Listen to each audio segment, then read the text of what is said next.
Good evening all student all is my channel to person. तो सभी श्रोताओं को मेरा शाम का नमस्कार। जैसा कि प्रत्येक दिन की तरह मैं रोज आपको एक ना एक वीडियो डालता हूं। तो जैसे 3-4 दिन हमने ग्रामर से संबंधित डाला कि छोटे बच्चे ग्रामर कैसे सीख सकते हैं। उसके पहले मैं आपको इकोनॉमिक्स से संबंधित और पॉलिटिकल से संबंधित, हिस्ट्री से संबंधित प्रश्न डाल चुका हूं। आज हमारा जियोग्राफी का टॉपिक है। तो पहला हमारा मोटिवेशनल वाक्य है, आज का विचार। रुकावटें सबके रास्ते में आती है, रुकावटें सबके रास्ते में आती है। कोई थक कर किस्मत को कोसता है, कोई थक कर किस्मत को कोसता है, तो किस्मत से लड़कर अपनी तकदीर लिखता है, तो किस्मत से लड़कर अपनी तकदीर लिखता है।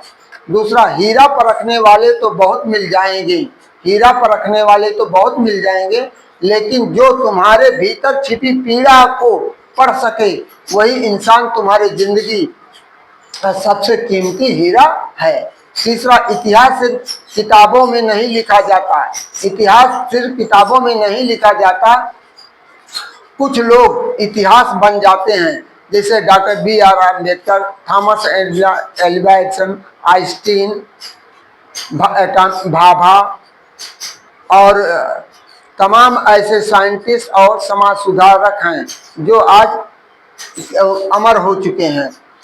चौथा, कहा गया जिंदा आदमी की अपेक्षा मुर्दा आदमी ज्यादा खतरनाक होता है।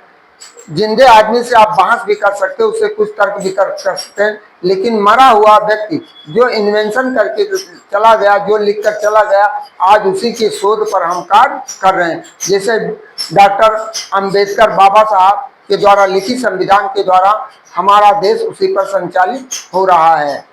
तो इसी तरह चौथा है, कलयुग है साहब, कलयुग है साहब, यहाँ चेहरे नहीं इरादे बदलते हैं, कलयुग है साहब, यहाँ चेहरे नहीं इरादे बदलते हैं। इसलिए खुद को इतना मजबूत रखो, क्योंकि वक्त और लोग कभी भी बदल सकते हैं, क्योंकि वक्त और लोग कभी भी बदल सकते हैं।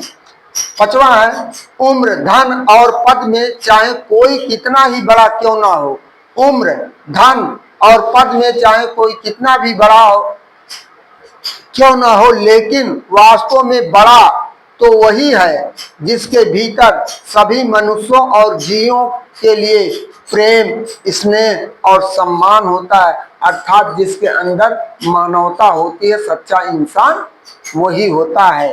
5 मई 2026 बाई JP वर्मा। तो प्रतियोगी परीक्षाओं के लिए पर्यावरण भूगोल से महत्वपूर्ण जानकारियां, भाग 1। पर्यावरण, इन्वायरमेंट, अर्थात इन्वायरमेंट शब्द फ्रेंच भाषा के इन्वायरमेंट से बना है, जिसका अर्थ है आसपास का घेरा। Environment just like a blanket, जैसे कंबल आप ठंडी की सीजन में ओढ़ लेते, चारों तरफ सर्दी से आप ढक जाते हैं। इस प्रकार समस्त भौतिक एवं जैविक तत्व, जैसे तत्व जल, वायु, भूमि, जीव जंतु पर्यावरण के अंग हैं। पर्यावरणीय संरक्षण अधिनियम 1986 की धारा 2A के अनुसार इसमें समस्त भौतिक एवं जैविक तत्व शामिल हैं जो जीव जंतुओं के जीवन को प्रायः प्रभावित करता है। पर्यावरण संरक्षण अधिनियम 1986 के अनुसार इसे 4 भागों में बांटा गया है। स्थल मंडल लाइथोस्फीयर, स्थल मंडल लाइथोस्फीयर। दूसरा, वायुमंडल एटमॉस्फेयर, तीसरा, जलमंडल हाइड्रोस्फीयर। चौथा है जलमंडल बायोस्फीयर। परिस्थितिकी इकोलॉजी, इकोलॉजी शब्द का प्रयोग अर्नेस्ट हाइकल 1869 द्वारा किया गया है। इसमें जीवधारियों के पर्यावरण पर एवं पारस्परिक प्रभावों का अध्ययन किया जाता है। पारिस्थितिकी तंत्र, इकोसिस्टम के पिता जर्मनी के H.G. टांसले को माना जाता है।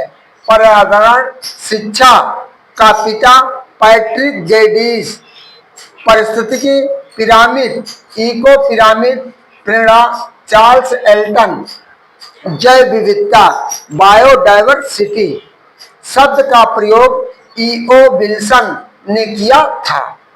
अम्ल वर्षा एसिड रेन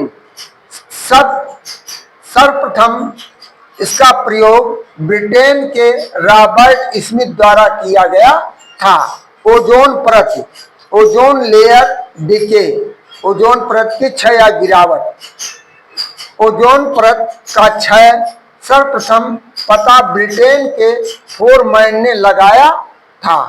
ओजोन की खोज CO3 क्रिश्चियन फ्रेडरिक स्प्रोन विन ने की थी। WWF world wild fund for nature का प्रतीक चिन्ह ज्वाइंट पांडा है। ज्वाइंट पांडा है। बाघों की अधिकता के कारण मध्य प्रदेश को टाइगर राज्य कहते हैं। वर्तमान में देश में 1706 बाघ हैं। ग्रामीण विकास मंत्रालय द्वारा संचालित हरियाली कार्यक्रम संबंधित है। जल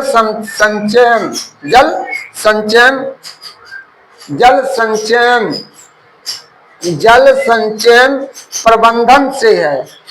देश का प्रथम राष्ट्रीय पार्क नेशनल हैली पार्क 1935 में बना है। इसी का नाम कार्बेट नेशनल पार्क जो वर्तमान में नैनीताल उत्तराखंड में स्थित है।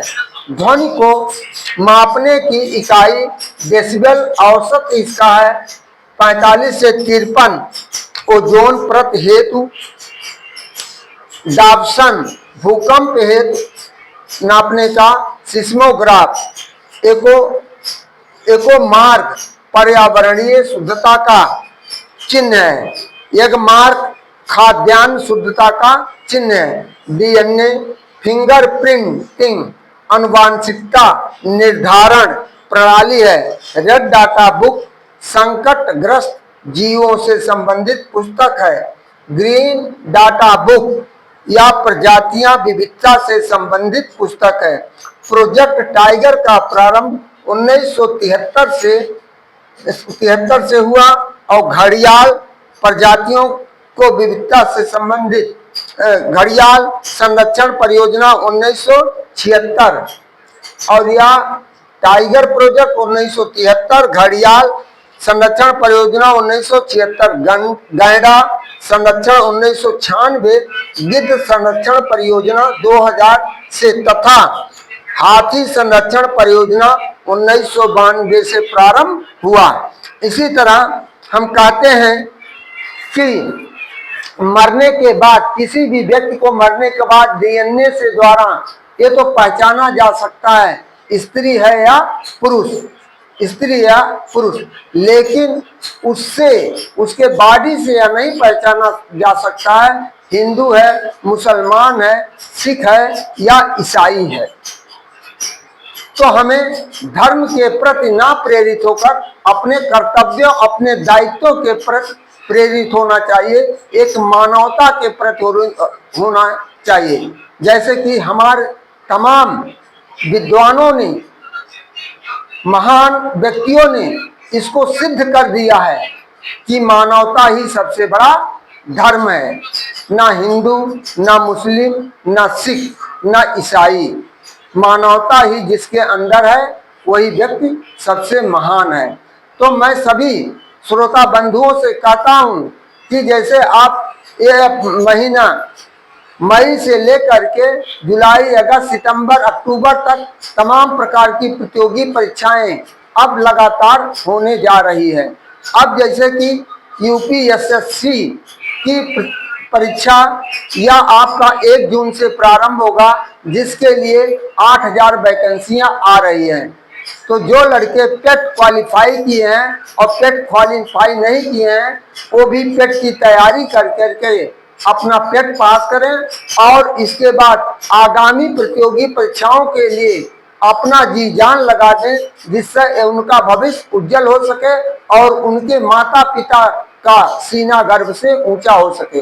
और जो लोग नीट वगैरह और किसी भी प्रतियोगी परीक्षाओं के लिए कोचिंग में जा रहे, कोई कोटा जा रहा, कोई लखनऊ जा रहा, कोई कानपुर जा रहा है, जैसी जिसकी आर्थिक क्षमता है, तो उन सभी विद्यार्थियों से मेरा निवेदन है कि आप जाइए, शहर जाइए, लेकिन बेटा एक लक्ष्य बनाकर जाइए। अपने माँ बाप के पैसों को नाजायज मत खर्च करिएगा, क्योंकि समय बहुत कीमती है और एक बार चले जाने के बाद वह वापस नहीं आएगा। फिर आपको वही आकर के दिल्ली, बंबई, किसी कारखाने में, दुबई, सऊदीया, इराक, किसी के यहाँ बेगारी ही करना पड़ेगा। पूरा जीवन आपको रोना ही पड़ेगा। इन्हीं शब्दों के साथ आप सभी श्रोताओं को मैं धन्यवाद देते हुए अपने वाणी को विराम देता हूँ। थैंक यू, धन्यवाद, गुड नाइट।